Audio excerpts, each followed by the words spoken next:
ඊළඟට දෙවෙනි කොටස ඔපරේටින් සිස්ටම් ලෙසන් එකේ දෙවෙනි කොටස විදියට අපි කතා කරනවා අපේ ඔපරේටින් සිස්ටම් එකේ තියෙන types. හරිද? දැන් මෙතන දැන් මේ 10 වසර දූල පුතාලා ඔයගලන්ගේ අක්කලා එහෙම මේ පාඩම බලනවා නම් ඒගොල්ලන් හයි ටීචර් ඔය ඔපරේටින් සිස්ටම් types ටික අපි ඕවා නෙමෙයි කතා කරේ.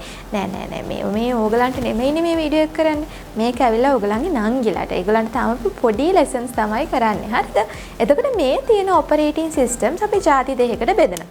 එකක් අපේ කම්පියුටර්ස් වල නැත්නම් ඩෙස්ක්ටොප් කම්පියුටර්ස් වල අපි ඉන්ස්ටෝල් කරන ඔපරේටින් සිස්ටම්ස් ටික. ඊළඟ එක තමයි අපේ මොනවාද අපේ මොබයිල් ෆෝන්ස් වල අපි ඉන්ස්ටෝල් කරන අපේ මොබයිල් ඔපරේටින් සිස්ටම්ස් ටික. කියන බලන්න ගෙදර ඉන්න දුවලා පුතාලා කම්පියුටර්ස් වල නැත්නම් ඩෙස්ක්ටොප්ස් වල අපි මොනවාද ෆේමස් මේකන අපි වැඩියෙන්ම ඉස්කෝලේ ලැබ් එකේ එහෙම තියෙන්නේ මොනවාද? Windows නේ. Windows ඔපරේටින් සිස්ටම් එක කියන්නේ කම්පියුටර් එකට ඩෙස්ක්ටොප් එකට අපි ඉන්ස්ටෝල් කරන ඔපරේටින් සිස්ටම් එකක්. තා මොනවාද? දැන් Apple කම්පියුටර්ස් කියලා ඔයගලන් හඳුන්වන්නේ MacBooks ටික. එතකොට MacBooks වල අපි දාන්නේ මොනවාද? Mac OS එක. නේද? එතනින් ගියාම Ubuntu, Linux, Fedora මේ හැම එකක්ම අමතකුණා. කවුද? MS-DOS free operating system එකක්. එයත් අපි ඉන්ස්ටෝල් කරන්නේ කාගේද? මෙන්න මේ කියන ඩෙස්ක්ටොප්ස් ඇතුළෙම තමයි. හරි?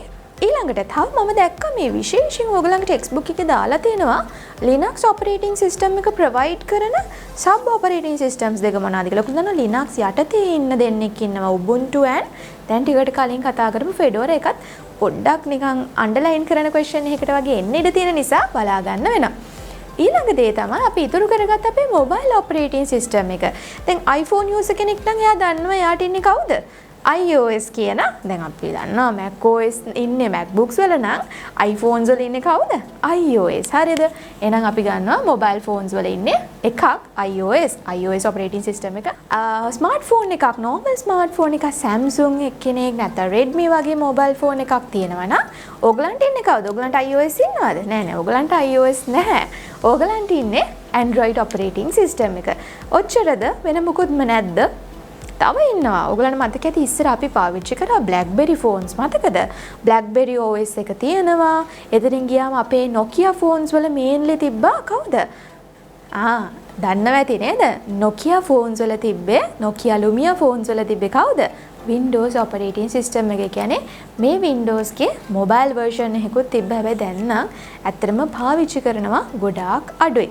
හරි ඉතින් Android පුළුවන්, iOS පුළුවන්, BlackBerry OS එක පුළුවන්. ඕනි නම් ඔයාට Windows OS එක ගන්න පුළුවන් නේද? ඉතින් ඔය හතර mainly මතක තියාගන්න වෙනවා.